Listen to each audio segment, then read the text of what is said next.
В Усть-Коломском районе обнаружено тело утонувшего ребенка. Мальчик провалился под лед накануне вечером в деревне Верхний Воч. Ребенку было всего 2 года.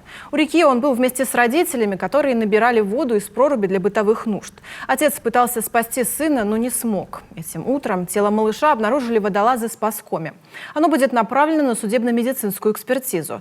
И по факту гибели ребенка следственными органами СК России и Пакоми организована доследственная проверка. Следователями проведен осмотр места происшествия, опрошены родители ребенка, а также очевидцы произошедшего. Изучается характеризующий семью материал. Проводятся иные проверочные мероприятия, направленные на установление причин и обстоятельств произошедшего.